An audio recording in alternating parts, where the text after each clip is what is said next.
Good morning friends. तो prelims booster का पहला टॉपिक देखते हैं हम आज, जो कि है यूनिटार। तो यूनिटार एक यूएन की एजेंसी है जिसने इंडिया की बहुत तारीफ़ की है for preventing pre mature mortality in non communicable diseases. मतलब कि जो प्री मेच्योरली अगर डेथ हो जाती हैं नॉन कम्युनिकेबल डिसीजेज से। अब नॉन कम्युनिकेबल डिसीजेज कौन सी होती हैं? जैसे डायबिटीज़ हो गया, कैंसर हो गया, बेसिकली जो कम्युनिकेट नहीं होती, मतलब एक पर्सन से दूसरे पर्सन को ऐसे नहीं होती हैं, उनको हम नॉन कम्युनिकेबल डिसीज़ कहते हैं। ठीक है, बहुत सारी हो सकती हैं, आर्थराइटिस, फिर किडनी की कोई डिसीज़ है। तो इन सब डिसीज़ में एक तरह से प्री मेच्योर मॉर्टेलिटी को कंट्रोल करने के लिए इंडिया की तारीफ़ की है यूएन की इस एजेंसी ने, यूनिटार ने। ठीक है, तो खासकर इंडिया का एक है national multi sectoral action plan and map for prevention and control of common NCDs. ठीक है, तो ये 2017 से 22 तक का एक ये प्लान, एक्शन प्लान जो है, पॉलिसी है। तो ये जो है इसको यूनिटार ने कहा है कि इससे जो है लेसन्स लेने चाहिए सारी कंट्रीज़ को, और इसका लेसन्स इंडिया जो है वो शेयर करेगा यूनिटार के साथ। और ये सारे के सारे जो है लेसन्स बहुत सारी डेवलपिंग कंट्रीज़ में इसको इम्प्लीमेंट किया जाएगा। ठीक है, तो इस प्लान को देख लेते हैं थोड़ा सा कि ये प्लान है क्या। ये एक नेशनल ब्लूप्रिंट है बेसिकली, जो कि 2017 से 22 तक फॉलो करने के लिए हेल्थ मिनिस्ट्री ने प्लान किया था। और इसके अंदर एक हमारा पूरा एक ब्लूप्रिंट बनाया गया था कि हम कैसे जो है ग्रोइंग बर्डन जो एनसीडीज़ का है वो इंडिया में हम कैसे उसको टैकल कर सकते हैं। फिर अब ये प्लान में क्या कहा कहा गया था कि इंक्रीज़ हमको प्रायोरिटी देनी है नॉन कम्युनिकेबल डिजीज़ को, और इससे जो भी हमारे को खतरा है, जो हमारी सोसाइटी को बेसिकली जो मॉर्टेलिटी रेट्स है, हमको इसको कम करना है नॉन कम्युनिकेबल डिजीज़ से जो होता है। फिर नेशनल कैपेसिटी बढ़ानी है, स्टेट लेवल पर पार्टनरशिप्स, सेंट्रल लेवल पर पार्टनरशिप्स, एन के साथ कैसे पार्टनरशिप्स करें हम, कैसे जो है इस जो नॉन कम्युनिकेबल डिसीज़ से जो है हम लड़ सकते हैं। ठीक है, फिर कहा कि इंडिविजुअल्स की कैपेसिटी, फैमिलीज़ की, कम्युनिटीज़ की, पूरी सबकी कैपेसिटीज़ बिल्ड करनी है ताकि लोग अपने आप हेल्दी चॉइसेस जो हैं वो अडॉप्ट करना शुरू करें। अब बेसिकली जो ये नॉन कम्युनिकेबल डिजीज़ होती हैं, आपको पता है, ये आप अच्छी डाइट ना लो, फिजिकल इनएक्टिविटी है, अगर आप एक्सरसाइज नहीं कर रहे हो तो उससे डिजीज़ होती हैं। तो इसलिए उन्होंने कहा कि हम इंडिविजुअल्स को, फैमिलीज़ को, कम्युनिटीज़ को जो है हेल्दी चॉइसेस जो हैं वो अडॉप्ट करने के लिए हम एक तरह से मोटिवेट करेंगे। फिर हेल्थ सिस्टम्स को स्ट्रेंथन करने को कहा कि वो कैसे जो है गुड क्वालिटी केयर पहुंचा सके लोगों को। प्राइमरी हेल्थ केयर के जो है उस अप्रोच को फॉलो किया गया ताकि जो है इस डिसीज़ को और उसके रिस्क फैक्टर्स को मिनिमाइज़ किया जा सके। सर्वेलेंस कैसे की जाए, मॉनिटरिंग कैसे की जाए, इवेल्युएट कैसे किया जाए, ये सब पे भी फोकस इस प्लान का है। ठीक है, अब इसका स्ट्रक्चर क्या है, कैसे चलाया जाता है ये? एक बेसिकली एक इंटर मिनिस्ट्रियल कमेटी बनाई गई है। अब इसमें क्या है कि सिर्फ हेल्थ मिनिस्ट्री जो है वो ही इस प्लान को इम्प्लीमेंट नहीं कर रही है। ऑफ कोर्स ये एक नेशनल प्लान है और मल्टी सेक्टोरल एक्शन प्लान है, तो इसमें सारी ऑलमोस्ट मिनिस्ट्रीज़ जो हैं, रेलिवेंट जितनी भी मिनिस्ट्रीज़ हैं, वो सब इसमें पार्टिसिपेट कर रही हैं। लेकिन एक इंटर मिनिस्ट्रियल कमेटी बनाई गई है जो कि हेल्थ जो है सेक्रेटरी, जो है हेल्थ सेक्रेटरी हैं, वो इसको चेयर करते हैं। और उसके अंदर बहुत सारे नोडल ऑफिसर्स होते हैं जॉइंट सेक्रेटरी लेवल के, बहुत सारी मिनिस्ट्रीज से। वो सब अपना अपना एजेंडा बताते हैं कि हम ऐसा करना चाहते हैं, हम ऐसा करना चाहते हैं, हम ऐसा करना चाहते हैं। ठीक है, फिर जो भी डिसीजन लिया जाता है, ये इंटर मिनिस्ट्रियल कमेटी जो कि हेल्थ सेक्रेटरी चेयर कर रहे हैं, फिर ये आगे लेके जाते हैं एक कमेटी फॉर सेक्रेटरीज, जिसमें सारे सेक्रेटरी, अब ये वाली जो कमेटी थी जिसमें हेल्थ सेक्रेटरी थे, उसमें जॉइंट सेक्रेटरी लेवल के जो मिनिस्टर्स के लोग थे, मिनिस्ट्रीज़ के लोग थे, वो उसके अंदर बैठते थे। ठीक है, वो अपना अपना एजेंडा बताते थे। फिर जो ये डिसीजन लेती थी इंटर मिनिस्ट्रियल कमेटी, वो आगे जो एजेंडा है वो कमेटी फॉर सेक्रेटरीज। अब ये कमेटी फॉर सेक्रेटरीज जो है, जिसके अंदर सेक्रेटरीज होंगे अलग अलग लेवल पर, अलग अलग मिनिस्ट्रीज़ के, ये सारे जो हैं ये कमेटी फॉर सेक्रेटरीज में बैठते हैं। और उसको चेयर कौन करता है? हमारे कैबिनेट सेक्रेटरी। ठीक है, सिमिलर सा एक हमारा जो है एक स्ट्रक्चर जो है वो स्टेट लेवल पर भी हमारा प्लान किया हुआ है, जिसमें हमारे चीफ सेक्रेटरी जो है वो उसको चेयर करते हैं। जैसे जो कमेटी ऑफ सॉर सेक्रेटरीज जो होगी, वो जो स्टेट लेवल पर होगी, वो उसमें चीफ सेक्रेटरी जो है वो उसको चेयर करेंगे। ठीक है, तो ये सेंट्रल और स्टेट दोनों लेवल पर ये प्लान चलाया जा रहा है, और इसमें सारा डेटा इकट्ठा किया जा रहा है, कैसे क्या क्या एक्शन लिया जा सकता है, हर स्टेट से कुछ ना कुछ सीखने को मिलेगा। वो सारा जो डेटा इकट्ठा किया है, वही जो है यूनिटार कह रहा है कि इंडिया ने इतना बढ़िया इस पर काम किया है, और ये सारा डेटा जो है ये डेवलपिंग कंट्रीज़ के साथ शेयर किया जाना चाहिए कि कैसे हम जो नॉन कम्युनिकेबल डिसीज़ हैं उससे जो मॉर्टेलिटी होती है, प्रीमेच्योर मॉर्टेलिटी होती है, उसको हम कम कर सकते हैं। ठीक है, तो यूनिटार ने एक तरह से इंडिया की तारीफ़ की है रिमार्केबल प्रोग्रेस की। अब देखते हैं यूनिटार क्या है, ठीक है। यूनिटार जो है वो एक इनोवेटिव लर्निंग सॉल्यूशंस प्रोवाइड करने की एक यूएन की एजेंसी है जिसका नाम है United Nations institute for training and research, ठीक है, यूनिटार। तो ये इंडिविजुअल्स को भी, ऑर्गेनाइजेशंस को और इंस्टीट्यूशंस तीनों को, अपार्ट फ्रॉम ऑफ कोर्स जो है कंट्रीज़ को, ये इंडिविजुअल लेवल तक भी जो है उनको सॉल्यूशंस बताती है, लर्निंग सॉल्यूशंस, जैसे जो है रिसर्च और डेवलपमेंट से जो भी उन्होंने जो रिसर्च किया है जो है उसके बारे में बताती है कि जैसे इस केस में आप लगा लो कि जो भी इन्होंने जो रिसर्च करेंगे इससे एनमैप स्कीम से, वो सारा जो डेटा है वो अलग अलग एक तरह से इंडिविजुअल्स के साथ, फिर ऑर्गेनाइजेशंस के साथ, एनजीओज़ के साथ जो डेवलपिंग कंट्रीज़ में ऑपरेट कर रही हैं, या इंस्टीट्यूशंस जो हैं, जो गवर्नमेंट इंस्टीट्यूशंस भी हो सकते हैं, प्राइवेट भी हो सकते हैं, उनको साथ डेटा शेयर करेगी कि कैसे जो है आप भी अपनी कंट्री में जो है उसको इम्प्लीमेंट कर सकते हो, किसी भी कंटेक्स्ट में हो सकता है, जैसे ये हेल्थ के कंटेक्स्ट में है, ठीक है। अब इसको 1963 में वैसे तो असल में जो यूनिटार है उसको बनाया तो गया था कि जो यंग डिप्लोमेट्स थे न्यूली इंडिपेंडेंट कंट्रीज़ के, यूएन मेंबर स्टेट्स के, उनको ट्रेनिंग देने के लिए जो है ये 1963 में इसको बनाया गया था, ठीक। लेकिन बाद में इसका एजेंडा जो है वो ब्रॉडन कर दिया और कहा कि डेवलपिंग कंट्रीज़ जो हैं उनमें खासकर जो लीस्ट डेवलप्ड कंट्रीज़ और स्मॉल आइलैंड डेवलपमेंट कंट्रीज़ जो हैं उनको जो है असिस्ट करो जो है बेसिकली इनोवेटिव सॉल्यूशंस के साथ, ठीक है। इसको गवर्न किया जाता है by a board of trustees और उसको हेड करते हैं एग्जीक्यूटिव डायरेक्टर, ठीक है। अब यूनिटार का ना कोई परमानेंट इनको बजट नहीं मिलता है, यूएन के जो बजट है उसमें से कुछ इनको पैसा नहीं मिलता है, ये फाइनेंस किया जाता है डायरेक्टली फ्रॉम वॉलंटरी कॉन्ट्रीब्यूशंस, ठीक है। जो मेंबर स्टेट्स इसको जितना भी पैसा देते हैं उसी से ये यूनिटार चलता है, ठीक है। और यूएन की एजेंसीज भी इनको कुछ ना कुछ पैसा देती हैं, international inter governmental organisations, NGOs जो है, ये सब जो है प्राइवेट सेक्टर्स भी इनको फंडिंग देते हैं ताकि ये रिसर्च करें और जो है मेंबर स्टेट्स के साथ और इवन इंडिविजुअल्स, ऑर्गेनाइजेशंस और ये इंस्टीट्यूशंस के साथ अपने जो है रिसर्च को शेयर करें, ठीक है। अब हमारा इसमें ही एक जो है स्कीम है जो कि अभी यूनियन बजट में ही प्रपोज की है, ठीक है। इसकी भी तारीफ की गई है, प्रधानमंत्री आत्मनिर्भर स्वस्थ भारत योजना, ठीक है। इसकी तारीफ की गई है कि this is the right scheme, हमारे एक डेवलपिंग कंट्री को ऐसी स्कीम्स निकालनी चाहिए ताकि जो है हम रेजिलियंट एक तरह से हेल्थ केयर सिस्टम जो है वो बना सकें, खासकर ऐसे टाइम पर जब हम ऐसी किसी पैंडमिक से लड़ रहे हैं, ठीक है। तो ये अब देख लेते हैं स्कीम, क्योंकि इसकी तारीफ भी हुई है तो इसको भी हम देख लेते हैं। यूनियन बजट 2021 जो अभी लास्ट मंथ बजट आया उसमें ये स्कीम जो है वो लॉन्च की गई है और ये एक सेंट्रली स्पॉन्सर्ड स्कीम है। सेंट्रली स्पॉन्सर्ड स्कीम क्या होती है, जिसमें स्टेट बनाई तो ये सेंटर ने होती है लेकिन इसको जो है इम्प्लीमेंटेशन इसकी स्टेट लेवल के जो ब्यूरोक्रेटिक मशीनरी है वो इसको इम्प्लीमेंट करती है, ठीक है। और इसमें सेंटर और स्टेट जो है वो ऑलमोस्ट इक्वल जो है वो फंडिंग को शेयर करते हैं। अब इसको 64,000 के आसपास करोड़ का जो बजट है इसको दिया है 6 साल के लिए, ठीक है। अब डिपेंड करता है इसको इस साल कितना मिलेगा, ऑफ कोर्स टोटल बजट इसका 64,000 के आसपास जो है वो 6 साल के लिए है। अब इसका ऑब्जेक्टिव क्या है कि कैपेसिटीज़ बढ़ाना प्राइमरी, सेकेंडरी और टर्शरी हेल्थ केयर सिस्टम्स की, ठीक है। नेशनल इंस्टीट्यूशंस को और ज़्यादा मजबूत करना, न्यू इंस्टीट्यूशंस बनाना और एमर्जिंग और न्यू डिसीज़ को पहले से ही डिटेक्ट करना और उसके ऊपर काम करना, ठीक है। फिर क्रिटिकल केयर हॉस्पिटल ब्लॉक्स जो है वो 602 डिस्ट्रिक्ट्स में बनाने की बात की जा रही है, 12 सेंट्रल इंस्टीट्यूशंस बनाने की बात की जा रही है स्कीम के अंदर।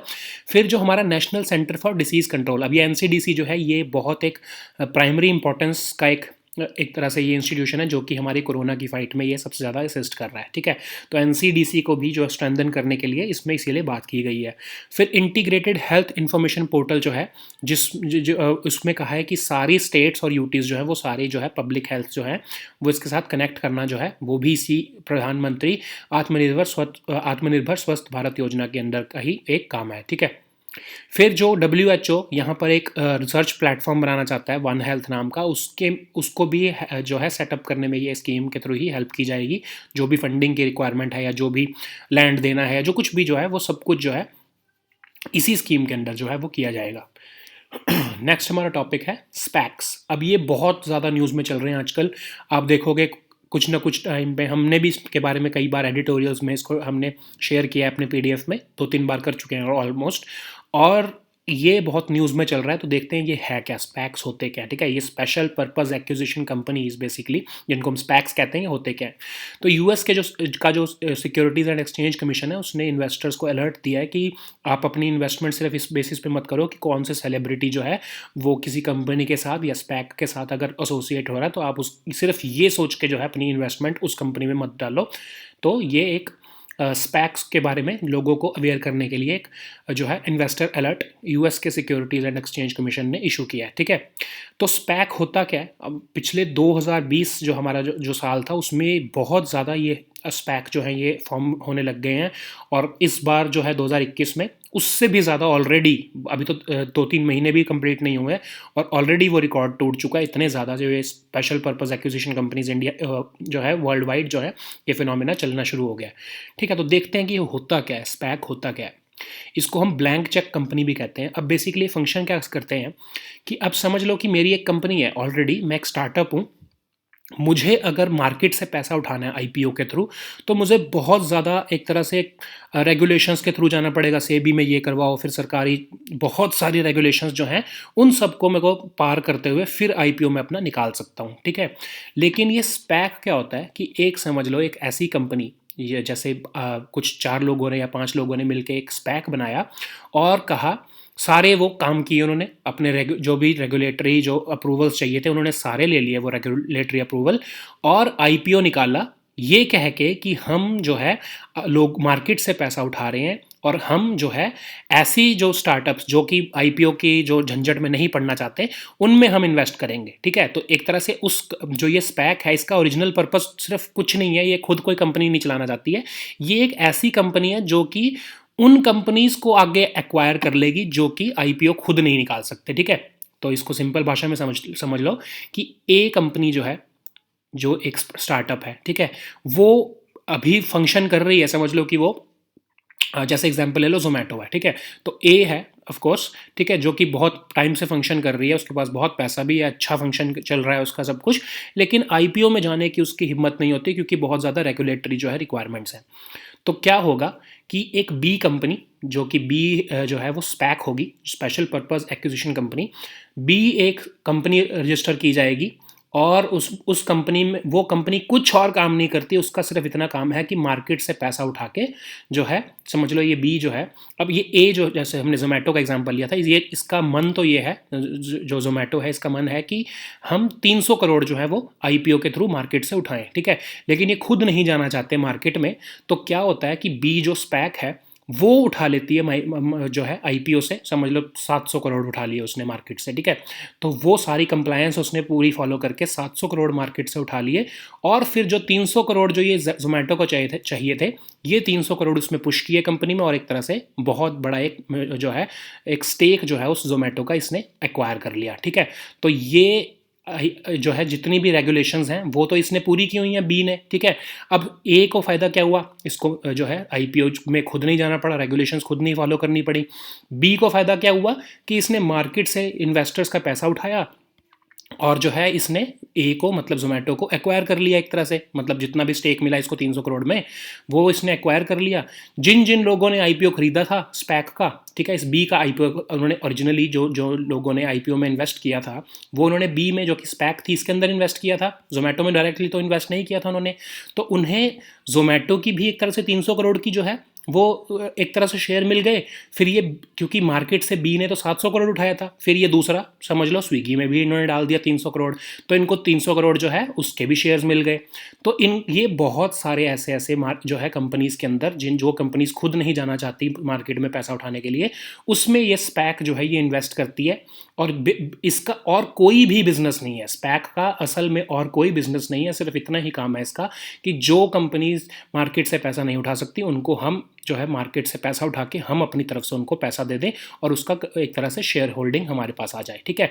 फिर होगा क्या, इनको कुछ ना कुछ जो है शेयर इनके बढ़ेंगे, जब जोमेटो के शेयर बढ़ेंगे या जो भी जो है इनको डिविडेंड मिलेगा, वो सारा जो ओरिजिनल इन्वेस्टर्स थे, जो मार्केट से जिन लोगों ने इसमें स्पैक में पैसा लगाया था, उनको फ़ायदा हो गया। उनको जोमेटो से, स्विगी से, बहुत सारी कंपनी से, अलग अलग जगह से डिविडेंड्स आ रहे हैं, फिर उनको अलग अलग जगह से जो है एक तरह से ओनरशिप स्टेक मिल रहे हैं, मतलब शेयर होल्डिंग स्टेक्स मिल रहे हैं।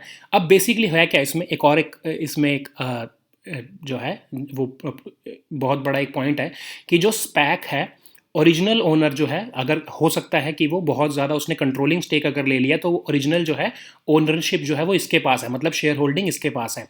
अब जो है असल इन्वेस्टर्स हैं उनको इस अपनी कुछ ये फीस काट के, समझ लो ये बी कंपनी की जो स्पैक थी, जिन 4-5 लोगों ने मिल के ये आईपीओ जो निकाल के इन्होंने चलाई थी ये स्पैक कंपनी, ये अपनी थोड़ी सी कमीशन काटेंगे और जो इन्वेस्टर्स हैं उनको पैसा देते रहेंगे। ठीक है, तो ये एक तरह से बहुत अच्छा मैकेनिज्म है, इसमें सबका काम पूरा हो रहा है। ठीक है, जो इन्होंने इन्वेस्ट किया था उनको भी अपना अपना कमीशन काट के अपना पैसा वापस मिल ही जा रहा है, और जिसको जोमेटो को मार्केट में नहीं जाना पड़ा, और स्पैक जो कि जिनको अपनी जेब से कुछ भी नहीं लगाना पड़ा, जो 4-5 लोग थे जिन्होंने स्पैक बनाया था, वो बस इन्वेस्टर्स के पैसे पे ही जो है वो अपना कमीशन कमा गए। ठीक है, तो ये एक तरह से, अब इसमें खतरे भी बहुत ज़्यादा है, वो हम आगे देखते हैं। तो इसीलिए कहा जा रहा है कि क्या हम जो स्पैक है इसको इंडिया में अलाउ करना चाहिए या नहीं करना चाहिए। ठीक है, बेसिकली एक शेल कंपनी है ये।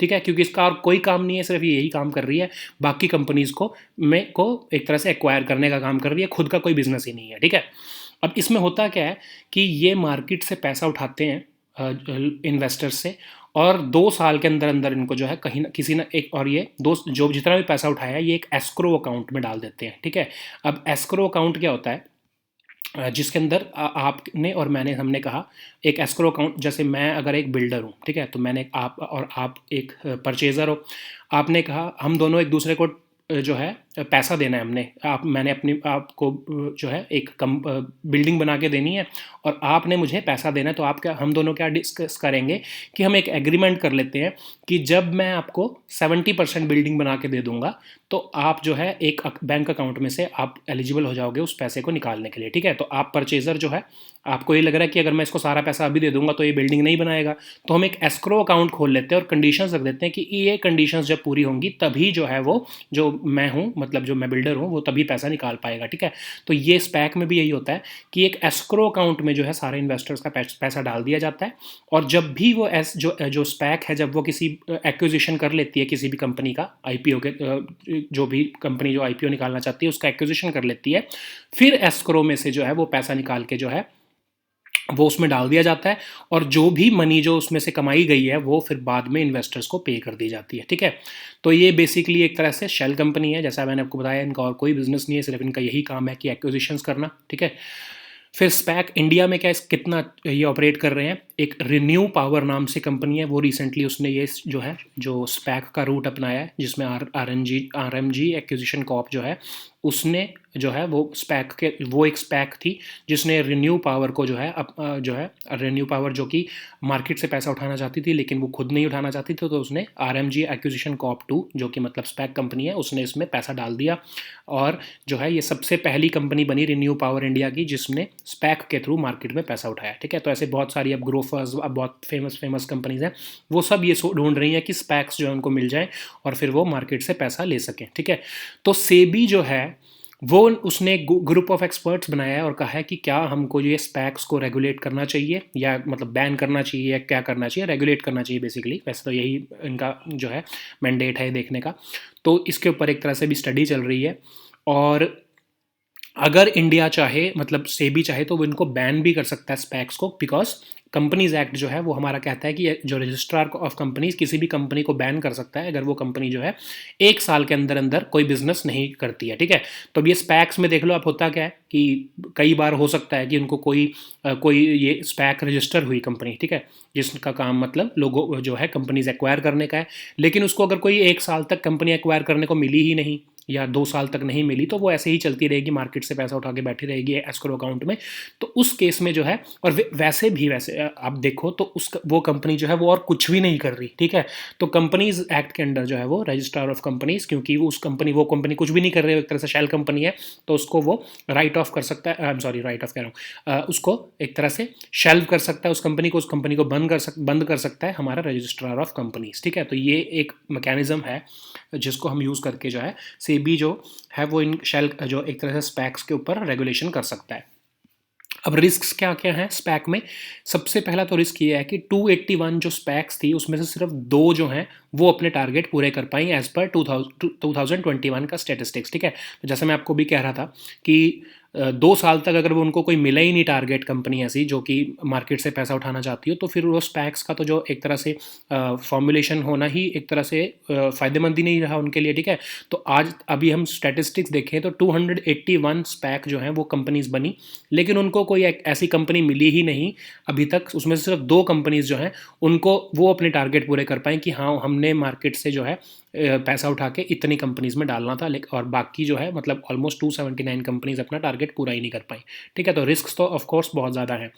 अब क्योंकि मार्केट में इतनी ज़्यादा स्पैक कंपनीज आ गई हैं, तो जो है जो कि इन्वेस्टी फर्म्स हैं जिनमें जिनमें स्पैक्स इन्वेस्ट करती है, जिनको एक्वायर करती हैं बेसिकली, उनके पास अब बहुत ज़्यादा बार्गेनिंग पावर होगी और वो कहते हैं कि हम जो है आपको कम इंटरेस्ट पे जो है आप जो है वो आपको इंटरेस्ट, जो इन्वेस्टर्स हैं उनको हम आप कम कम जो है वो रिटर्न्स देंगे, ठीक है। तो बेसिकली होता क्या है कि जब आप मर्जर करते हो उस कंपनी का, जब ये स्पैक जो इन्वेस्ट करेगी जब जोमेटो में, ठीक है, तो जोमेटो कहेगा कि मैं आपकी जो जो स्पैक कंपनी है उससे उसके साथ ही क्यों करूँ, मेरे को तो सी कंपनी ज़्यादा अच्छे फेवरेबल टर्म्स दे रही हैं, या डी कंपनी जो है वो मेरे को ज़्यादा फेवरेबल रिटर्न्स दे रही हैं। तो इसमें क्या होता है कि बी, सी और डी जो स्पैक कंपनीज़ हैं इनको आपस में भी कम्पीट करना पड़ता है, अच्छे टर्म्स देना इस जोमेटो को, या फिर जो भी मतलब बेसिकली जो इन्वेस्टी फर्म है उसको, ठीक है। तो इसमें क्या होगा कि जो इन्वेस्टर्स जिन्होंने स्पैक में पैसा डाला है उनको कम इंटरेस्ट मिलेगा, रिटर्न मिलेगा। फिर इसमें कहा गया है कि स्पैक में ऐसा भी तो हो सकता है कि स्पैक ने सारी मर्जर्स और एक्विजिशंस कर ली, लेकिन उसके बाद जब इन्वेस्टर्स को पैसा देने की बारी आई तो ये स्पैक कंपनी मुकर गई, ठीक है। ऐसा क्या हो सकता है? Yes, there is a possibility कि कुछ ऐसे क्लॉजेज हैं जिसमें इन्वेस्टर्स को पैसा देने से ये स्पैक कंपनी जो है वो मना कर सकती है या फिर बहुत ज़्यादा डिले कर सकती है, तो वो भी एक रिस्क एसोसिएटेड है स्पैक के साथ, ठीक है। तो वे फॉरवर्ड क्या है कि स्पैक कंपनीज का क्यों आ रही है मार्केट में, क्यों थ्राइव करती हैं, क्योंकि हमारा जो रेगुलेटरी इन्वायरमेंट है वो इतना अच्छा नहीं है कि जिसमें जोमेटो खुद मार्केट से पैसा उठा पाए, तो इसीलिए सिर्फ इस पर्पज़ के लिए स्पैक्स का उसको सहारा लेना पड़ रहा है। तो इससे अच्छा हम अपने लिस्टिंग रिक्वायरमेंट्स को ईजी कर देते हैं, ठीक है, तो फिर ये स्पैक्स की रेलिवेंस ही नहीं रह जाएगी मार्केट में। तो इसमें एक सजेशन दिया जा रहा है कि हम जो एक ऐसी थ्रेशहोल्ड बना दें कि जिनका इतने एसेट्स हैं, जिनके इतने रेवेन्यू हैं, उनको थोड़ी सी जो है हम ईज कर देंगे उनके लिए लिस्टिंग रिक्वायरमेंट्स, तो उससे वो ज़्यादा बेटर होगा rather than allowing these SPACs to operate in market, ठीक है। अपने स्टार्टअप्स को हम ज़्यादा ट्रांसपेरेंट वे में कैपिटल रेज करने का मौका दे सकते हैं, इन्वेस्टर्स को हम जो है ज़्यादा पार्टिसिपेट करने का मौका दे सकते हैं। हमको बेसिकली इसका सारा सार ये है कि हमको लिस्टिंग रिक्वायरमेंट्स और जो है सेबी की जो रेगुलेटरी रिक्वायरमेंट्स है उसको और ज़्यादा ईज करने की ज़रूरी है, ताकि ऐसी जो ये स्पैक जैसी फर्म्स होती हैं उनको आने का मौका ही ना मिले और हम कोई खतरा रहे ही ना इन्वेस्टर्स को भी और कंपनीज़ को भी, ठीक है। नेक्स्ट हमारा टॉपिक है शिग्मोत्सव। तो ये शिग्मोत्सव जो जिसको हम शिग्मो भी कहते हैं, ये एक कोंकणी वर्ड है और ये गोवा के कल्चर में और ट्रेडिशन में ये एक फेस्टिवल सेलिब्रेट किया जाता है।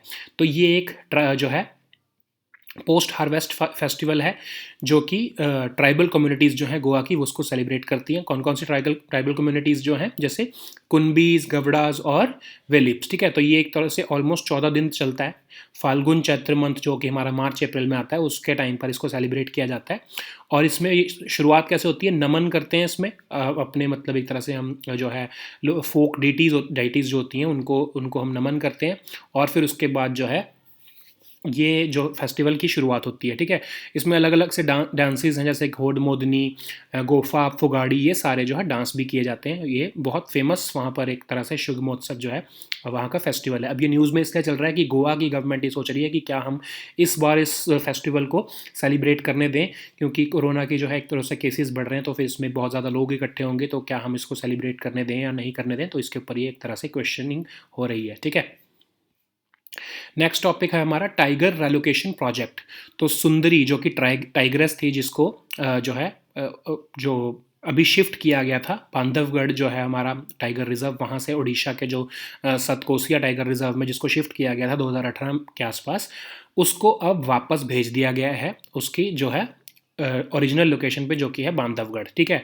अब क्यों भेजा गया है? बिकॉज जो टाइगर रेलोकेशन प्रोजेक्ट है उसको शेल्व ऑफ कर दिया गया, उसको बंद कर दिया गया है, क्योंकि वो फेल हो गया टाइगर रेलोकेशन प्रोजेक्ट। अब ये देखते हैं टाइगर रेलोकेशन प्रोजेक्ट था क्या, क्यों फेल हुआ, क्या रीजंस थे, इसको हम अभी देखते हैं, ठीक है। तो टाइगर रेलोकेशन प्रोजेक्ट था क्या? 2018 में ये प्लान किया गया कि 2 ऐसे टाइगर हैं, एक मेल महावीर जो कि कान्हा टाइगर रिजर्व से में था, और एक फीमेल टाइगरस, ठीक है, जो कि सुंदरी जिसका नाम था, वो बांधवगढ़ जो कि मध्य प्रदेश में, वहाँ से उनको मूव किया जाए सतकोसिया टाइगर रिजर्व जो कि उड़ीसा में है, ठीक है। तो मतलब कान्हा टाइगर रिजर्व से और बांधवगढ़ टाइगर रिजर्व से दो एक एक टाइगर जो है, एक मेल एक फीमेल को उठाया गया और सतकोसिया टाइगर रिजर्व जो कि उड़ीसा में, वहाँ पर उनको रेलोकेट किया गया। अब क्यों किया गया रेलोकेट? 2 रीजंस थे इसके। एक तो टाइगर पॉपुलेशन जो है वो कान्हा में और बांधवगढ़ यहाँ बहुत ज़्यादा बढ़ रही है, ठीक है। तो उन्होंने कहा कि इसलिए जो है आपस में उनकी लड़ाई ना हो, तो इसलिए वहाँ पर से उनको मूव कर दिया गया ऐसे एरिया पे जहाँ पर जो है टाइगर की पॉपुलेशन कम है, ठीक है। तो सतकोसिया टाइगर रिजर्व में पॉपुलेशन कम थी, तो इसलिए वहाँ पर उन दोनों को मूव कर दिया गया उड़ीसा में जो सतकोसिया टाइगर रिजर्व है, ठीक है। तो इस पूरे प्रोजेक्ट का बजट था 19 करोड़ का, ठीक है। तो अब सतकोसिया टाइगर रिजर्व के बारे में भी थोड़ा सा देख लो कि 4 डिस्ट्रिक्ट्स में ये फैला हुआ है। कोर एरिया इसका 523 स्क्वायर किलोमीटर है। 2007 में इसको टाइगर रिजर्व डिक्लेयर किया गया। उस टाइम पर यहाँ की पॉपुलेशन टाइगर्स की 12 थी, और ये अब 2018 में कम हो के 2 रह गई, ठीक है। इसीलिए क्योंकि यहाँ पर बहुत ज़्यादा रिड्यूस हो रही थी पॉपुलेशन, तभी ये प्लान किया गया कि टाइगर रेलोकेट करके यहाँ पर मूव किए जाएँ ताकि यहाँ पे पॉपुलेशन स्टेबल हो जाए, ठीक है। अब प्रोजेक्ट फेल क्यों हुआ?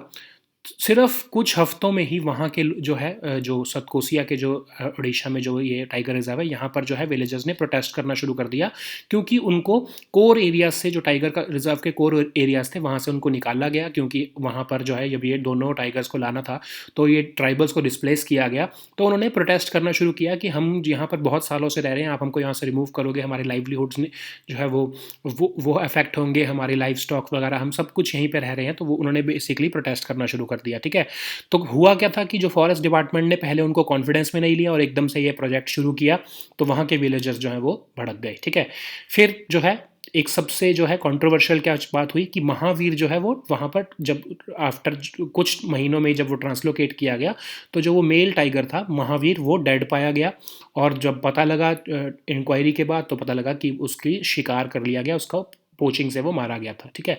फिर सितंबर में ही जो है इस साल बेसिकली 2020 में जो एक विमेन को जो है सुंदरी, जो कि फीमेल टाइगरस थी, उसने एक जो है विमेन को एक तरह से मार दिया वहाँ पर। तो मतलब ह्यूमन और जो है जो टाइगर कन्फ्लिक्ट आ गया, जो एनिमल ह्यूमन एनिमल कन्फ्लिक्ट आ गया। तो एक बेसिकली ये प्रोजेक्ट इसलिए फेल हो गया, ठीक है। तो एक तो ट्रस्ट डेफिशिट था, फॉरेस्ट डिपार्टमेंट पर विश्वास नहीं था विलेजर्स को, तो ये भी एक बहुत बड़ा रीज़न था। फिर ये सुंदरी क्योंकि ये ह्यूमन हैबिटेशन में चली गई, लोगों में को अटैक करना शुरू कर दिया, वो भी एक बहुत बड़ा एक तरह से रीज़न था कि इस प्रोजेक्ट को जो में वहाँ पर फेलियर हो गया। वहाँ के लोगों ने डिमांड करना शुरू किया कि सुंदरी को वापस भेजो, हमें यहाँ पर हमारे को खतरा है, ठीक है। अब वो सुंदरी क्यों ह्यूमन हैबिटेशन में चली गई? बिकॉज जो वहाँ पर एग्जिस्टिंग फीमेल टाइगरस थी कोर एरिया में, जितनी भी जो रहती थी, उन्होंने जो है बाहर से आई हुई सुंदरी को एक्सेप्ट ही नहीं किया, ठीक है। तो उसको जो है ह्यूमन हैबिटेशंस में वापस मतलब सुंदरी को अटैक करना पड़ा, और उससे ह्यूमन एनिमल कन्फ्लिक्ट बढ़ गया, ठीक है। फिर जो सतकोसिया टाइगर रिजर्व जो है, वहाँ के जो फॉरेस्ट डिपार्टमेंट के लोग थे, उनकी कैपेसिटी टाइगर मॉनिटरिंग की जो थी वो बहुत पुअर थी। उसकी वजह से भी जो है ये टाइगर का जो ट्रांसलोकेशन प्रोजेक्ट है वो फेल हो गया, ठीक है। सो नेक्स्ट टॉपिक देखते हैं, जो कि है UNHRC रेजोल्यूशन अगेंस्ट श्रीलंका। तो इंडिया ने एब्सटेन किया है, जो कि यूएन का ह्यूमन राइट्स रेजोल्यूशन था श्रीलंका के अगेंस्ट, तो उसमें इंडिया ने एब्सटेन किया है, वोट ही नहीं किया है उसमें।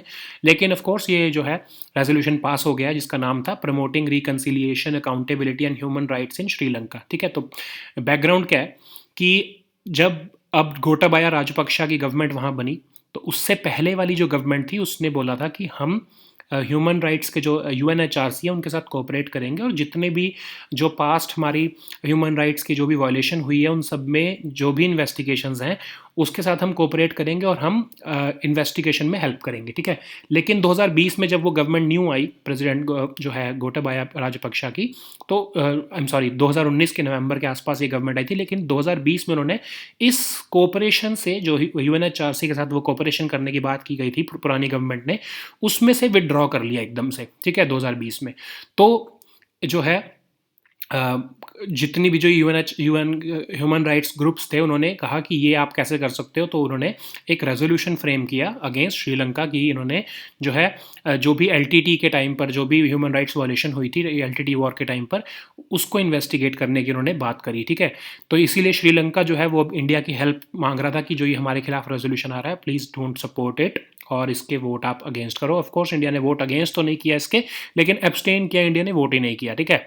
तो इससे फ़ायदा क्या हुआ, हमने श्रीलंकन गवर्नमेंट की बात भी मान ली इसमें कि हमने वोट उनके अगेंस्ट नहीं किया, और हमने जो है जो तमिलियन ग्रुप्स हैं जो श्रीलंका में, जो हमारी तरफ देखते हैं कि हम उनको बेसिकली जस्टिस दिलवाएंगे उस टाइम पर जो वो वॉर क्राइम्स हुए थे एलटीटी वॉर के टाइम पर, तो उनका भी हमने एक तरह से ख्याल रखा by not supporting Sri Lankan government openly, ठीक है। तो इंडिया ने बहुत अच्छा स्टैंड लिया है, एब्सटेन करके दोनों ग्रुप्स को हमने एक तरह से सेटिस्फाई कर दिया, ठीक है। तो ये यूएन ह्यूमन राइट्स रिपोर्ट थी क्या, ये office of high commissioner for human rights, जो यूएन ह्यूमन राइट्स के हाई कमिश्नर, उन्होंने बनाई थी। जनवरी 27 को ये रिपोर्ट सबमिट हुई थी ह्यूमन राइट्स काउंसिल में, और उसमें कहा गया था कि श्रीलंका जो है वो फेल हो गया है ह्यूमन राइट्स वायलेशंस को और वॉर क्राइम्स जो पास्ट में कमिट किए गए हैं उसको इन्वेस्टिगेट करने में, और country is on a dangerous path. क्यों कंट्री क्यों अब डेंजरस पाथ पे आ गई वापस से, क्योंकि सिविलियन गवर्नमेंट में वो वाले लोग जो मिलिट्री में थे जब एलटीटी वॉर हुई और उन्होंने वॉर क्राइम्स किए थे, वो लोग अब सिविलियन गवर्नमेंट में आ गए हैं। क्योंकि जो गोटाबाया राजपक्षा हैं, उन्होंने अपनी गवर्नमेंट में बेसिकली ऐसे कुछ मिनिस्टर्स लिए हैं जो एलटीटी वॉर के टाइम पर मिलिट्री में थे और उनके ऊपर बहुत सिवियर ह्यूमन राइट्स वायलेशन के एक्यूजेशंस लगे हुए हैं, ठीक है। फिर कॉन्स्टिट्यूशनल सेफ गार्ड, जो कॉन्स्टिट्यूशनल जो है अमेंडमेंट्स हमने कवर भी की थी कई बार कि क्या क्या changes, 13th amendment of course वो भी हमने कवर किया था। तो अभी ये सब 18th amendment and all that ये हमने सारी कवर किया था पहले। तो ये जब चेंजेस किए हैं, प्रेसिडेंट ने अपने पास ज़्यादा पावर कर लिए हैं जो है और अपने एक तरह से पुरानी जितनी भी डेमोक्रेसी की तरफ मूव करने का जो भी श्रीलंका ने एक तरह से कदम उठाए थे, वो सारे बैक ट्रैक करके जो है अब करंट प्रेसिडेंट ने सारी पावर्स अपने पास अज्यूम कर ली हैं। तो कॉन्स्टिट्यूशनल जो सेफ गार्ड्स थे वो सारे ख़त्म हो गए हैं, ठीक है। फिर वहाँ पर इंटिमिडेशन ऑफ सिविल सोसाइटी है, एंटी टेररिज्म लॉज का बहुत यूज़ किया जा रहा है। तो ये सारे जो है वार्निंग साइंस जो है यूएन की ह्यूमन राइट्स रिपोर्ट ने इसको फ्लैग किया था, ठीक है। फिर इंडिपेंडेंट मीडिया वहाँ पर नहीं है, civil society, human rights organisation जो है उनकी स्पेस जो है वो कम होती जा रही है। ये सारे इस ह्यूमन राइट्स रिपोर्ट में इसको कवर किया गया था। अब ये रेजोल्यूशन का ड्राफ्ट क्या कहता है कि जो है जिसको यूके, जर्मनी और कनाडा ने बेसिकली मिल के बनाया है, वो सारी यही बातें कर रहा है कि क्या क्या चेंजेस आए हैं। और हाई कमिश्नर जो है, जो ह्यूमन राइट्स का जो यूएनएचआरसी के जो हाई कमिश्नर उनको कह रहे हैं कि नेशनल रिकन्सिलिएशन और अकाउंटेबिलिटी मैकेनिज्म जो है उसके ऊपर आप प्रोग्रेस रिपोर्ट जो है वो बनाओ कि कैसे वहाँ पर रिकन्सिलिएशन हो रही है, नेशनल एफर्ट्स कैसे हैं, मतलब कि श्रीलंकन गवर्नमेंट कितनी इंक्लूसिव है, वो तमिलियंस का ख्याल रख रही है या नहीं रख रही है, अकाउंटेबिलिटी कितनी ज़्यादा है श्रीलंकन गवर्नमेंट की, उसके ऊपर आप एक तरह से प्रोग्रेस कितनी हुई है उसके ऊपर एक रिपोर्ट बनाओ और बाय सितंबर 2022 वो फुल रिपोर्ट सबमिट करो, ठीक है। अब देखते हैं ह्यूमन राइट्स काउंसिल के बारे में, ठीक है। तो यूएन ह्यूमन राइट्स काउंसिल जो है वो ह्यूमन राइट्स प्रमोट करने के लिए वर्ल्ड वाइड इसको बनाया गया है। 47 मेंबर्स होते हैं इसमें एक टाइम पर, और 3 साल का इसमें एक मेंबर का टर्म होता है, ठीक है। तो रीजनल ग्रुप होता है जो कि जिसमें 5 ग्रुप कैसे होंगे कि लैटिन अमेरिका का एक ग्रुप, फिर यूरोप का, वेस्टर्न यूरोप का एक ग्रुप, एशिया पैसिफिक का एक ग्रुप, या साउथ एशिया का एक, साउथ एशिया तो नहीं ऑफ कोर्स एशिया पैसिफिक का एक ग्रुप, ऐसे 5 ग्रुप्स बने हुए हैं जिसके अंदर अलग अलग तरह से मेंबर्स जो है, जो समझ लो इंडिया जो है वो एशिया के ग्रुप में आएगा, फिर वेस्ट यूरोप के ग्रुप में यूके आएगा। तो ऐसे ऐसे अलग अलग जो हैं वो ग्रुप्स के बेसिस पे इसमें मेंबरशिप आती है, ठीक है। तो एक कंट्री को एटलीस्ट 96 वोट्स मिलनी चाहिए 191 मेंबर स्टेट्स में से, ताकि वो इसके मेंबर बन सके, इन ग्रुप्स के अंदर उसको ग्रुपिंग की जा सके, ठीक है। 3 साल के लिए वो एक बार में इलेक्ट होती है टर्म के लिए, और 2 टर्म्स के बाद जो है वो दोबारा वो कंट्री जो है वो यूएनएचआरसी के मेंबर बनने के लिए इलेक्शन नहीं लड़ सकती, ठीक है। नेक्स्ट टॉपिक हमारा है इंडस वाटर ट्रीटी। तो अभी एक परमानेंट इंडस कमीशन की जो है वो मीटिंग हुई है, आपने देखा है 116th मीटिंग हुई है ये परमानेंट इंडस कमीशन की, इंडिया और पाकिस्तान के डेलीगेशंस के बीच। ठीक है, तो देखते हैं इसके बारे में ट्रीटी आज ही हम पूरी समझ लेंगे। ये एक आपको वन स्टॉप सोल्यूशन दे दूंगा मैं पूरा, या इसी में से ही आप सारा रिवाइज भी कर सकते हो। ठीक है, तो बैकग्राउंड देखते हैं। ये ट्रीटी साइन की गई इंडिया और पाकिस्तान के बीच में 1960 में। शुरू में तो जो है पाकिस्तान वो बहुत अनहैप्पी था कि मुझे ये ट्रीटी पसंद नहीं है, लेकिन वर्ल्ड बैंक ने उनको कुछ रिवॉर्ड्स ऑफर किए कि आप ये अगर ट्रीटी करोगे तो हम आपको इतना पैसा देंगे, ये देंगे, एड देंगे, वो देंगे। तब पाकिस्तान जो है वो खुश हो गया और उसने इस ट्रीटी को ज्वाइन कर लिया। ठीक है, 1960 में साइन की गई थी जवाहरलाल नेहरू जो प्राइम मिनिस्टर थे उनके बीच में और प्रेसिडेंट अयूब खान के बीच में। अब 6 रिवर्स जो इंडस बेसिन की थी, जो कि तिब्बत से ओरिजिनेट होती हैं, उनके ऊपर ये ट्रीटी की गई है, जिसमें 3 वेस्टर्न रिवर्स झेलम, चेनाब और इंडस जो है वो पाकिस्तान के हिस्से में आई हैं, और 3 ईस्टर्न रिवर्स जो हैं रावी, ब्यास और सतलुज वो इंडिया के हिस्से में आई हैं। लेकिन जो पाकिस्तान के हिस्से में जो रिवर्स आई हैं उस पर इंडिया कंजम्पशन पर्पज़ के लिए जो है उनका यूज़ कर सकता है। कंजम्पशन पर्पज़ जैसे कि एग्रीकल्चर की जो इरीगेशन वगैरह करनी है अगर, तो उसका इंडिया यूज़ कर सकता है। फिर अगर ड्रिंकिंग वाटर का जो यूज़ करना है उसके लिए भी पाकिस्तान के हिस्से में जो नदियाँ आई हैं उसका इंडिया यूज़ कर सकता है। ठीक है, लेकिन उस पर ऑफकोर्स कोई डैम, स्टोरेज डैम या इरिगेशन डैम वगैरह जो है वो नहीं बना सकता इंडिया, बिकॉज वो पाकिस्तान के हिस्से में है। ठीक है, इस ट्रीटी को वर्ल्ड बैंक ने ब्रोकर किया था। ठीक है, और आर्बिट्रेशन मैकेनिज्म भी बनाए गए थे। परमानेंट इंडस कमीशन बनाया गया जो कि इस जो है ट्रीटी की इम्प्लीमेंटेशन को देखता है। ठीक है, तो उसी की ये मीटिंग हुई है, 116th मीटिंग जो हुई है अभी, वो इसी परमानेंट इंडस कमीशन की ही हुई है। ठीक है, परफॉर्मेंस कैसी रही है? इतनी वॉर्स हुई, इतनी टेंशन्स हुई इंडिया और पाकिस्तान के बीच में, कभी भी ये ट्रीटी जो है उसको खतरा नहीं आया। उस ट्रीटी के ऊपर कभी भी कोई बैक ट्रैक नहीं हुआ। जो है परमानेंट इंडस वाटर कमीशन जो रेगुलरली मिलता भी रहता है, चाहे कितनी भी टेंशन्स हो दोनों कंट्रीज़ के बीच में। ऑफ कोर्स 2019 और 20 की जो मीटिंग है उसको नहीं किया गया because of corona virus crisis. उसी मीटिंग को जो है अब ये 116th मीटिंग को अब किया गया 2021 में। ठीक है, चैलेंजेस क्या है इस इंडस वाटर ट्रीटी को? एक तो सबसे पहला आर्बिट्ररी डिस्ट्रीब्यूशन।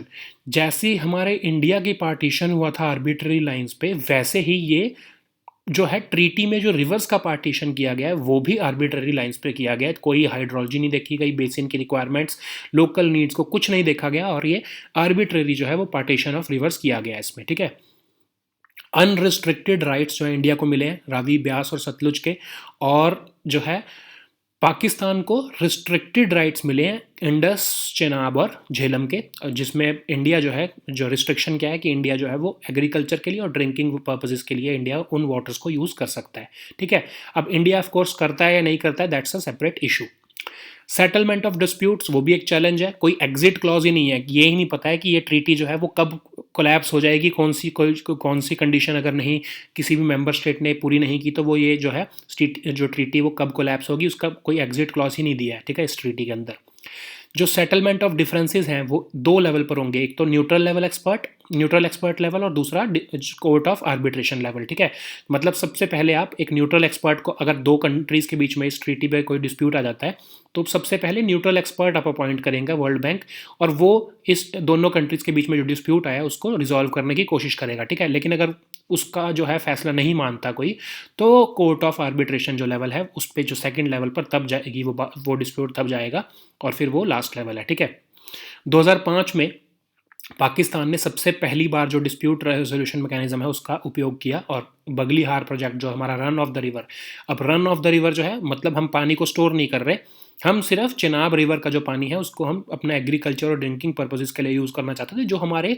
एक तरह से राइट्स में है, हम कर सकते हैं। ठीक है, लेकिन जो पाकिस्तान ने कहा कि नहीं, इंडिया के खिलाफ उन्होंने वो डिस्प्यूट रेजोल्यूशन मैकेनिज्म जो है वो अपनाया, और फिर एक न्यूट्रल एक्सपर्ट जो है वो अपॉइंट कर दिया गया। ठीक है, तो ऑफ कोर्स इंडिया के फेवर में गई judgement, because India was not using India was not constructing any storage dams on that, so इसलिए इंडिया के वो फेवर में गया। ठीक है, फिर उसके बाद पाकिस्तान ने रिसेंटली अभी जो है कुछ टाइम पहले कोर्ट ऑफ आर्बिट्रेशन बनाने की बात करी वर्ल्ड बैंक को कह के, सीधा ही, न्यूट्रल एक्सपर्ट ही नहीं, सीधा वो कोर्ट ऑफ आर्बिट्रेशन बनाने की बात की उन्होंने कि इंडिया ने जो किशन गंगा जो झेलम रिवर पर बनाया है और रतले प्रोजेक्ट जो कि चेनाब रिवर पे बना रहा है, तो उस पर उन्होंने कहा कि एक को हम डायरेक्टली कोर्ट ऑफ आर्बिट्रेशन जो है उस पर हम मूव करना चाहते हैं, ठीक है।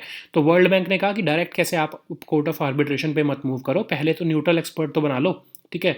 तो इंडिया जो है इंडिया ने इंडिया ने कहा कि आप न्यूट्रल एक्सपर्ट बनाओ, सीधा कोर्ट ऑफ आर्बिट्रेशन पे जो है वो आप मूव ना करो। तो वर्ल्ड बैंक ने जो है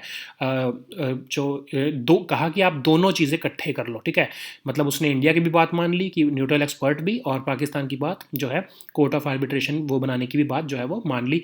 लेकिन इंडिया ने ऑफकोर्स जो है उसको बहुत स्ट्रांगली अपोज किया। तो फिर वर्ल्ड बैंक ने कहा कि जो है आपने जो करना है वो आप करो। उन्होंने एक तरह से अपने हाथ खड़े कर दिए, ठीक है। तो ये प्रोसेस जो है 2017 में ये पॉज हो गया, इसके ऊपर कोई डिसीजन ही नहीं लिया गया, तब से ये डिस्प्यूट ही चल रहा है इस चीज़ के ऊपर, ठीक है। तो 2016 के आसपास जो है उन्होंने कहा कि अगर आप दोनों ही नहीं चाहते, अब इंडिया जो है वो कोर्ट ऑफ आर्बिट्रेशन में नहीं जाना चाहता, पाकिस्तान न्यूट्रल एक्सपर्ट नहीं मानना चाहता, तो वर्ल्ड बैंक ने कहा कि एक एक्स्ट्रा ट्रीटी इंडिपेंडेंट मीडिएटर बना लो, ठीक है। कि मतलब ना तो आप न्यूट्रल एक्सपर्ट, ना ही आप कोर्ट ऑफ आर्बिट्रेशन की तरफ मूव करो, आप ट्रीटी से बाहर कोई प्रोविजन ढूंढ लो, एक एक्स्ट्रा ट्रीटी जो है वो मीडिएटर, जो बाहर एक मीडिएटर बना लो जो आपके दोनों के बीच में डिस्प्यूट को रिजॉल्व करते, ठीक है। तो ऑफकोर्स उसके ऊपर भी कोई अभी तक ऐसी कोई प्रोग्रेस नहीं हुई है। तो ये डिस्प्यूट रेजोल्यूशन मैकेनिज्म जो है वो एक तरह से पैरालाइज हो चुका है। इंडिया के बीच में और पाकिस्तान के बीच में जो भी डिस्प्यूट होगा इस इंडस वाटर ट्रीटी में, तो बेसिकली वो हम पैरालाइज हो चुका है। उस पर डिस्प्यूट रेजोल्यूशन मैकेनिज्म जो कि वर्ल्ड बैंक ने बना के दिया है वो कुछ काम ही नहीं कर पा रहा है, ठीक है। बिकॉज दोनों पार्टीज जो है वो एग्री नहीं कर रहे हैं एक दूसरे के जो प्रपोजल्स पे, तो ये हम डिस्प्यूट कैसे रिजॉल्व करेंगे। अब पाकिस्तान जो है वो जियो स्ट्रेटेजिक यूज़ करता है इस ट्रीटी का जानबूझकर, जबकि उसको पता है कि ये प्रोजेक्ट जो इंडिया बना रहा है वो बिल्कुल ठीक है, उनके राइट्स में है, जानबूझकर वो है डिस्प्यूट क्रिएट करता है सो दैट जो ये प्रोजेक्ट्स की जो कंस्ट्रक्शन चल रही है वो रुक जाए और इंडिया के जो प्रोजेक्ट्स हैं ये डिले होते रहें, ठीक है। तो वो जानबूझकर इसका यूज़ करता है इन डिस्प्यूट रेजोल्यूशन मैकेनिज्म्स का, ठीक है। तो जो है इंडिया जो है वहाँ उसमें एक्यूट डिससेटिस्फेक्शन आ गई है इस ट्रीटी के अगेंस्ट, बिकॉज हमारे ऊपर टेररिस्ट अटैक होते रहते हैं, फिर कुछ वॉर्स के टाइम पे भी सिचुएशन जो है वो बिगड़ जाती है। तो हमारी पब्लिक जो है it is not in favour कि हम अब इतना ज़्यादा कंसेशन हमने ऑलरेडी इंडस वाटर ट्रीटी में दिया है, जिसमें अब आपको पता होगा कि सिर्फ 20% जो है उतने वाटर्स हमको मिल रहे हैं और 80% जो है वो पानी जो है वो ऑलमोस्ट हम पाकिस्तान की तरफ दे रहे हैं, ठीक है। तो ये एक अनफेयर ट्रीटी ऑलरेडी, तो लोग जो हैं वो इस ट्रीटी के ऑलरेडी फेवर में नहीं है, ठीक है। लेकिन इंडिया जो है स्टिल अपनी कमिटमेंट को पे रिजॉल्व जो है वो टिका हुआ है और अपनी कमिटमेंट को निभा रहा है इस इंडस वाटर ट्रीटी की, जबकि वो फेयर नहीं है हमारे लिए। अब इंडियन गवर्नमेंट अगर चाहे तो इस ट्रीटी को ख़त्म कर सकती है, क्योंकि वियना कन्वेंशन जो ट्रीटी का है वो कहता है कि जो अगर दूसरी का जो पार्टी है स्टेट पार्टी उसका बिहेवियर अच्छा नहीं है तो कोई भी कंट्री जो है वो किसी ट्रीटी को वॉयलेट कर सकती है, उसको ट्रीटी को ख़त्म कर सकती है। अब पाकिस्तान हमारे ऊपर टाइम टू टाइम जो है टेररिस्ट अटैक्स करता रहता है, तो इंडिया जो है वो चाहे तो वियना कन्वेंशन जो है ट्रीटीज़ के ऊपर उसके तहत जो है इंडिया जो है इस इंडस वाटर ट्रीटी को जो है उसको ख़त्म कर सकता है, लेकिन इंडिया ने अभी तक ऐसा नहीं किया है, ठीक है। तो फ्यूचर ऑफ ट्रीटी क्या है कि जो टेक्निकल प्रोविजंस जो हैं इस ट्रीटी के वो ऑलरेडी आउटडेट हो चुके हैं। जब ये ट्रीटी बनी थी तब हमने क्लाइमेट चेंज का के क्या इफ़ेक्ट होंगे उसको हमने काउंट नहीं किया था, कि प्रॉपर वाटर मैनेजमेंट कैसे की जाएगी, पॉल्यूशन, बेसिन डेवलपमेंट, जो है बहुत सारे क्राइटेरिया को हमने उस टाइम पर देखा ही नहीं था। तो अब दोबारा से एक तरह से रीनेगोशिएट करने की ज़रूरत है, क्योंकि बहुत से चेंजेस आ चुके हैं 60 साल के बाद, ठीक है। Of course Pakistan will never want it, because अभी वो ट्रीटी पाकिस्तान के बहुत ज़्यादा फेवर में है, तो पाकिस्तान नहीं चाहता कि वो कभी भी रीनेगोशिएट हो। अभी तो वैसे ही बहुत हमारे टेंशन हैं आपस में, तो अगर अच्छी भी हमारे रिलेशन होते तो भी जो है पाकिस्तान वो ना चाहता कि जो है ये ट्रीटी कभी भी रीनेगोशिएट हो, because it is favouring Pakistan, ठीक है। तो 80% जो है वो वाटर्स जो है वो पाकिस्तान को मिल रहे हैं, 20% ही सिर्फ जो है इंडस बेसिन के जो है वाटर जो है वो इंडिया को मिल रहे हैं। तो it is highly in favourable for India, ठीक है। अब वर्ल्ड बैंक जिसका लिमिटेड रोल था, वो डिस्प्यूट रेजोल्यूशन मैकेनिज्म जो उसका ऑलरेडी फेल हो चुका है, तो ये हम देख रहे हैं कि पिछले कुछ टाइम से जो है dispute resolution is not working. India कुछ चाहता है, पाकिस्तान कुछ चाहता है। सो ये ट्रीटी जो है वो प्रेकेरियसली पॉइज्ड है। प्रेकेरियसली मतलब almost on the verge of collapse है, इसका फ्यूचर कोई खास नहीं है। ऑफ कोर्स इंडिया, ये डिपेंड करता है इंडिया कब तक इसको खींचेगा इस ट्रीटी को, बट इसका फ्यूचर कोई फेवरेबल दिखता नहीं है। ठीक है, so these were our topics for today. We'll meet next time with new topics. Until then, goodbye and take care.